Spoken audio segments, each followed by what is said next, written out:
So let's talk a little bit about the law of cosines, which is 6.2 on page 419 in the textbook that I use for honors pre-calculus. So on the textbook on that page, in fact, I'll probably try and flash you that page actually, right? So on the textbook on that page, if you can see it, they give you a ton of versions of this formula, right? Like it's a huge blue box with tons of versions of this formula. But in reality, all of these versions are the same formula, so we're going to walk through the formula once, and then I'm going to show you how a textbook and teachers can get multiple versions of the same formula, but it's really just the same thing. So we've got some triangle with sides lowercase a, b, and c, and angles big A, big B, big C, right? So if we want to know values about the triangle, the law of cosines essentially states that, so pick a side, right? So I pick A, right? A squared equals, and then I'm going to use the other two sides, the sides that are not A, B squared plus C squared minus 2, and then again, the sides that are not A, B and C, equals cosine, and then I use big A. So see, that's an A, this is also an A. So in a textbook, you'll find that there are two other versions of this exact same formula, right? But let's walk through how they would work, right? They'll give you a version of this formula that has a b squared here, which is totally fine. But what I want you to notice is if it has a b squared here, it's going to have cosine of b, and then it's going to use the letters that aren't b. So b squared equals, well, just like this was the letters that weren't a, these are going to be the letters that aren't b. So a squared plus c squared minus 2ac, and then cosine b, because the b squared matches the cosine b, all right? If I do the same thing, so this is the same formula, but if instead I put a c squared over here, right? So c squared equals, well, I know that if the c shows up here, it's going to be a cosine of c at the end, and that's the only places that c should show up, right? So here I'm going to use the two letters that aren't c, so a squared plus b squared minus 2ab times cosine c. So most textbooks will give this as three separate formulae. They're not really three separate formulae. It's one formula. If you can just remember one of them, you can apply it to figure out the other ones. It's also true that you're not always going to see this be A, B, and C. Maybe your triangle is D, E, and F, right? Maybe you have a triangle that's like my initials, right? My initials are SMH, right?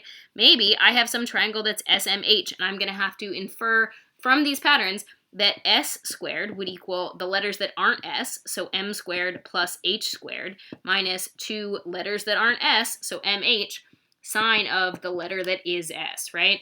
And I could do the same thing with H squared, right? Let's say I wanted to find H squared. I'd say, oh, H squared is the letters that are not H, so S squared plus M squared, minus 2SM, and then sine of the letter that is H, right? And I could do the same thing if I wanted to find M squared, right? It'd be the letters that aren't M, so S squared plus H squared minus 2SH, sine of the letter that is M, right? So it doesn't matter what triangle you pick. It doesn't matter what letters, it's this same pattern every single time. Now, the second thing that a lot of books are going to do is they're going to show you this formula and they're going to say, ooh, you can solve it in a different way, which is true. So some books call this standard form, which is fine. This is the form that I have memorized. Some books will also solve this for cosine of A. So when they solve this for cosine A, we're going to walk through it, and I'm going to show you how you can use this to also figure out this formula. So if you were to solve this for cosine A, what you would probably do is subtract the b squared and the c squared over. So you'd get, I'm going to go ahead and call it a negative b squared, a negative c squared, and a plus a squared, right? Minus 2bc cosine A on this side, right? And then I'm going to divide this guy over. Now, in a second, it'll be obvious why I put these at the front, because usually you would not put the negative things at the front. But when I divide everybody by a negative 2bc, I'm going to be able to factor out and cancel a negative. So what you're going to see is that this is b squared plus c squared minus a squared over 2bc equals cosine of A. And this is the other way that you'll see this formula sometimes in books. And again, I want to point out that you can see that A is the odd man out here, right? Just like A was unusual here because this side was solved for A squared and the cosine was A, here you have a cosine of A and this minus A squared is the only A. You have not A squared plus not A squared over 2 times the things that are not A's. Right? And the only thing you have here that's got an A is this minus A squared, right? So again, I'm going to make the argument that if you have this pattern, you could take this pattern and you could use it for any triangle I give you, right? So if we look at my triangle ABC, right, like let's say we have a triangle ABC, right? I already know this one, right? I know this guy, so I know the cosine of A equals not A squared plus the other not A squared minus A squared over the things that aren't A times a 2, right? I think I can use that formula to figure out the other two cosine formulae if I needed them.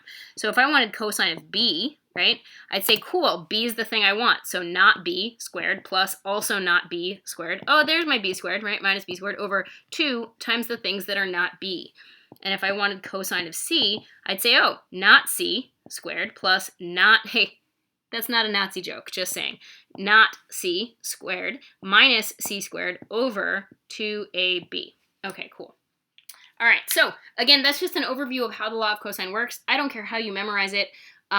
It's worth knowing. It's useful to solve oblique triangles that cannot be solved by the law of sines, but this is the law of cosines. So if I were you, me personally, this is the law of cosines that I have memorized, just this one. A squared equals b squared plus c squared minus 2bc cosine of a.